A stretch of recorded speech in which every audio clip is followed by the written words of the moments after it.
Внимание! Внимание! Внимание! Внимание! Внимание! Уважаемые товарищи! Городской совет народных депутатов сообщает, что в связи с аварией на Чернобыльской атомной электростанции в городе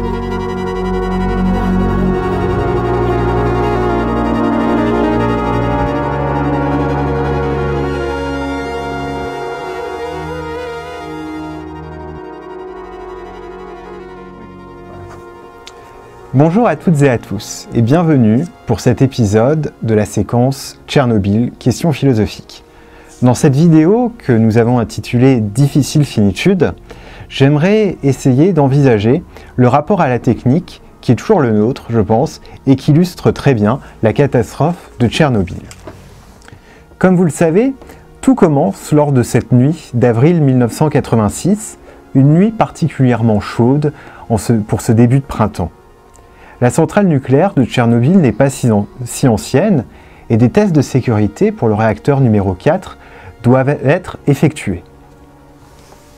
Il faut procéder donc à ces tests de sécurité et l'ironie veut que ces tests de sécurité soient à l'origine de la catastrophe nucléaire. Ils doivent être réalisés en effet entre 700 et 1000 MW. Or, l'ingénieur en chef adjoint, Dyatlov, décide de baisser encore plus l'intensité. De là suivront des manipulations inadéquates, des erreurs humaines et finalement l'explosion finale. Ces limites, donc, Dyatlov, l'ingénieur en chef adjoint, veut délibérément les outrepasser, veut les transgresser. Il veut aller encore plus loin, en quelque sorte, dans ce test de sécurité. Et Tchernobyl témoigne en ce sens de l'expérience de l'illimité, de l'hubris comme disaient les Grecs, c'est-à-dire d'une volonté de démesure, de dépasser la proportion. En somme, par-delà même le dispositif nucléaire, ce que nous pouvons voir, ce qui se manifeste, c'est la façon dont les individus, avec la technique, veulent toujours aller plus loin, toujours plus haut, en quelque sorte, et cela au risque même de leur mort, au risque même de leur disparition. Comme je l'ai expliqué dans la vidéo des indispensables consacrée à la technique, notre condition est essentiellement technique. La technique est pour nous comme une prothèse qui nous aide à décupler nos pouvoirs et ainsi à construire un monde proprement humain, un monde proprement vivable. Nous en avons donc besoin. Elle renforce notre pouvoir en vue de notre bien-être. Là est la finalité de la technique, notre propre développement. Mais avec Tchernobyl, ce qu'on voit à leur advenir, c'est une substitution en quelque sorte de cet objectif. Il ne s'agit plus de promouvoir le bien-être humain, mais au contraire de promouvoir le développement même de la technique au détriment de notre bien-être. En quelque sorte, si vous voulez, la technique devient sa propre finalité. Et la technique, donc, par cette substitution, qui est le fait même des êtres humains, eh bien, vise son perpétuel accroissement. Pourtant, la question, c'est comment expliquer cette substitution ?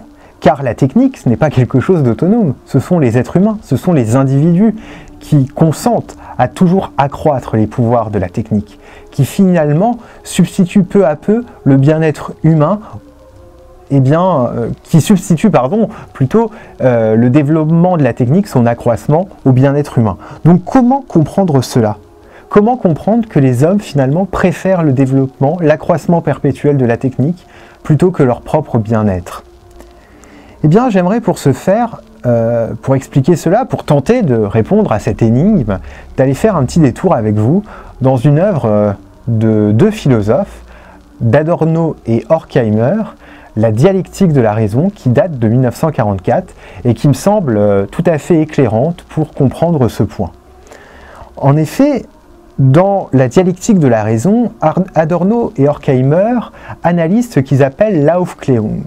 L'Aufklärung, ce qu'on appelle les Lumières, c'est une expression allemande, désigne pour Adorno et Horkheimer, non pas une période historique bien délimitée, les Lumières, donc le XVIIIe siècle, mais au contraire un processus de civilisation par lequel la raison, la rationalité, vient peu à peu remplacer la pensée mythique, vient peu à peu remplacer la pensée magique, religieuse. Quand je dis que la pensée magique et religieuse se trouve remplacée peu à peu par la raison, par la rationalité, j'entends par la connaissance rationnelle qui est produite à partir d'expériences, à partir d'expérimentations, qui ne s'en tient plus aux croyances ou à la mythologie. Toutefois, pour Adorno et Horkheimer, la raison a certes supplanté, a certes remplacé la pensée magique, l'explication mythique du monde, mais s'est faite instrumentale. Comment comprendre que la raison s'est faite instrumentale? Eh bien tout simplement, c'est que la rationalité, la connaissance, la recherche de la vérité, même si elle était scientifique, même si elle était rationnelle, n'a plus eu pour objectif uniquement la connaissance pure et désintéressée du monde. Il s'agissait au contraire de la domination, de la conquête pour et par l'individu. Il s'agissait de connaître le monde pour augmenter et accroître notre puissance sur le monde.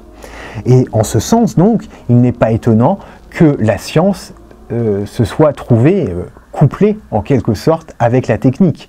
Et c'est finalement là qu'on peut parler de technoscience. Notre raison instrumentale, donc, vise de plus en plus le pouvoir, vise en quelque sorte à s'émanciper de notre finitude. Qu'est-ce qu'on entend par finitude? On entend tout simplement le fait de n'être pas tout puissant, le fait eh bien, d'avoir une certaine vulnérabilité face à la nature, face au monde, le fait bien évidemment d'avoir une date de fin, de mourir. Au contraire, on a voulu rejeter de plus en plus cette finitude grâce à la science, grâce à la technique, et ainsi devenir tout puissant. Et ce processus de civilisation, les Lumières ou l'Aufklärung, comme disent Adorno et Horkheimer, eh bien, caractérise en propre l'histoire de l'Occident au détriment justement de l'émancipation humaine, de la recherche éthique du juste, du bien-être humain. Et l'individu, paradoxalement, lui qui a voulu cette conquête de puissance, pour dépasser sa finitude, s'est trouvé lui-même asservi, s'est trouvé lui-même comme un rouage dans cette conquête perpétuelle de la puissance.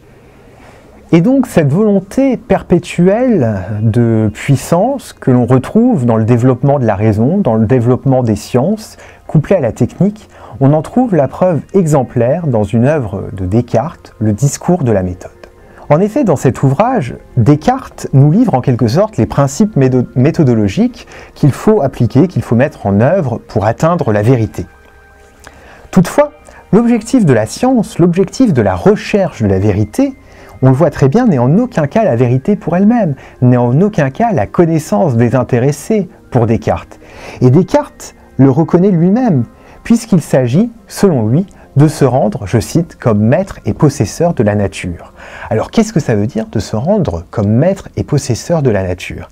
Eh bien cela signifie tout simplement de connaître la nature, de connaître les lois naturelles qui régissent la nature, qui régissent les phénomènes naturels, pour justement s'approprier la nature, pour justement avoir un effet sur la nature, amener la nature à produire des effets nouveaux, amener la nature justement à ce qu'elle se soumette à nous, amener la nature tout simplement à être subordonnée à notre propre puissance. C'est en ce sens donc que l'on voit avec Descartes que la connaissance est au service d'un projet technique de l'individu, donc un projet technique de domination du monde. Projet technique de domination du monde qui ne vise plus simplement la connaissance pure et désintéressée, mais qui vise l'efficacité, qui vise justement l'utilité. Alors la raison instrumentale, la raison qui devient instrumentale, la connaissance qui devient instrumentale, oublie donc dans sa conquête de puissance le bien-être humain. Elle oublie aussi le raisonnement éthique, elle oublie le raisonnement qui permettrait de s'interroger sur les fins à atteindre pour mener une existence heureuse, pour mener justement à l'émancipation humaine. Donc la science en quelque sorte n'a plus été, comme la technique, au bénéfice de l'individu, mais à son propre service. Et on voit que la raison instrumentale, la raison qui s'est faite instrumentale, a complètement oublié le bien-être humain. Donc, si vous voulez, on voit que la technique s'est développée avec la révolution scientifique du XVIIe siècle comme un projet de puissance, d'augmentation de la propre puissance et aussi de suppression de notre propre finitude, de notre propre vulnérabilité, de notre fragilité originelle, en quelque sorte. Et on voit que c'est en niant notre finitude, en niant le fait que nous ne sommes pas tout-puissants, que finalement nous nous trouvons en danger dans ce monde, car notre propre puissance, en quelque sorte, nous échappe, s'accroît, et nous en sommes asservis. Nous sommes à son service. Nous qui croyons l'utiliser, finalement, nous sommes à son service et nous en sommes les premières victimes. Il ne faut donc pas tomber, et c'est ce que j'avais déjà tenté d'expliquer dans la vidéo concernant la technique, dans une technophobie, c'est-à-dire dans une peur et donc un rejet de la technique, mais au contraire, s'interroger sur la technique, s'interroger sur sa finalité, c'est-à-dire sur ses objectifs, se demander qu'est-ce qu'on gagne à la technique. C'est peut-être ça la question qu'il faut poser. Et non plus uniquement toujours vouloir accroître notre pouvoir, puisqu'on voit qu'on n'accroît pas tellement nos pouvoirs, mais on accroît les pouvoirs de la technique qui finit par nous échapper, qui finit par être justement hors de contrôle. Et c'est peut-être cela tout simplement qu'illustre Tchernobyl. Avec Tchernobyl, il fallait aller plus loin. Il fallait aller plus loin dans la maîtrise technique, dans le progrès technique, en l'occurrence dans le progrès nucléaire. Et on voit à partir de ce moment-là, tout simplement, que la technique nous échappe et que nous devenons, en quelque sorte, les victimes d'un progrès, d'une conquête que nous avons développée et qui n'est plus du tout entre nos mains, qui n'est plus du tout sous notre pouvoir. En ce sens, on voit la mortalité de l'homme. Cette mortalité, ça veut dire quoi? Gunther Anders, dans son ouvrage L'obsolescence de l'homme, montre qu'avec Hiroshima et Nagasaki, et c'est a fortiori le cas pour Tchernobyl, nous avons découvert que l'homme était mortel. Alors que l'homme soit mortel, ce n'est évidemment pas une découverte, ce n'est pas un scoop comme on dit.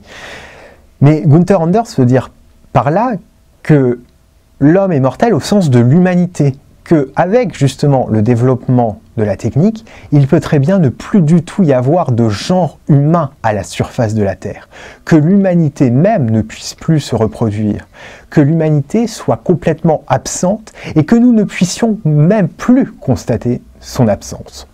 Et ce qu'on voit finalement, et c'est ce qu'on voit très bien également dans la vidéo, dans la série Tchernobyl sur HBO que je vous conseille, Dyatlov, en quelque sorte, sans qu'il le sache vraiment, est dans un projet de conquête de puissance.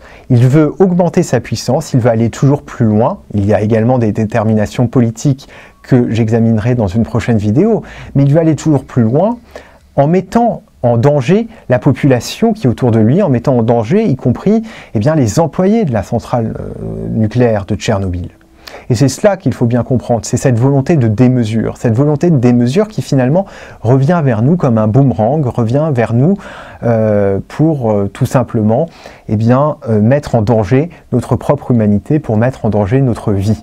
Et c'est en ce sens que Tchernobyl, après Nagasaki et Hiroshima, met en exergue la possibilité même de la disparition de l'espèce humaine. Donc voilà les questions philosophiques sur la technique que soulève Tchernobyl. Elle illustre très bien finalement le couple que forment la technique et la science, ce qu'on appelle aujourd'hui la technoscience, puisque le développement scientifique aujourd'hui dans les laboratoires est totalement subordonné au projet technique. Ce qu'on peut voir aussi tous les jours, par exemple le développement de certains téléphones comme les iPhones de Apple. Il y a chaque année, voire même plusieurs fois par an, un développement de nouveaux modèles qui apparaissent et finalement on va aller toujours plus loin dans le développement. Est-ce que cela nous procure un bien-être ? C'est la question qu'il faut se poser quand on voit que cette productivité supposée, ce bien-être prétendu qui est censé nous apporter cette innovation technique se fait au détriment même de certaines populations qui sont exploitées pour tout simplement avoir certains matériaux pour la fabrication de ces téléphones. Tout ça nous pose un certain nombre de questions et pose surtout la question de l'évaluation de l'objectif de la technique. Finalement, la technique est une question philosophique, elle n'est pas juste une question scientifique, parce qu'elle doit être subordonnée pour ne pas tomber dans la technophobie et pour ne pas tomber dans une extinction de l'espèce humaine. Elle est subordonnée forcément à un questionnement philosophique. Ce qui pose justement la question de l'utilité de la philosophie aujourd'hui, ce qui pose la question aussi de la pratique philosophique, de l'éthique, comme on dit en philosophie, d'une éthique appliquée, pour le coup, eh bien, dans une situation réelle, en situation, comme on dit, justement, pour essayer de promouvoir toujours un progrès social, un progrès humain, et de ne pas promouvoir uniquement le progrès technique. Voilà ce qu'on peut dire. Ce sont là uniquement des pistes de réflexion qui demanderaient bien évidemment à être davantage étayées pour la question de la technique que soulève Tchernobyl. Je reviendrai, un philosophe français s'est beaucoup intéressé à cette question-là, sur la question du développement technique, c'est Bernard Stiegler, notamment dans un ouvrage, La faute de Prométhée, sur lequel je reviendrai, cet ouvrage, donc, dans une prochaine vidéo. En tout cas, la prochaine vidéo sur Tchernobyl sera consacrée à la question de la nature. Quelle question, quel rapport à la nature, justement, eh bien, met en évidence la catastrophe de Tchernobyl? C'est sur cette question que je reviendrai dans la prochaine vidéo. En tout cas, si cette vidéo vous a plu, eh bien, n'hésitez pas à la liker, n'hésitez pas à la partager, n'hésitez pas non plus à vous abonner à notre chaîne iSophia, nous laisser aussi vos avis sur cette vidéo pour voir si la formule vous plaît.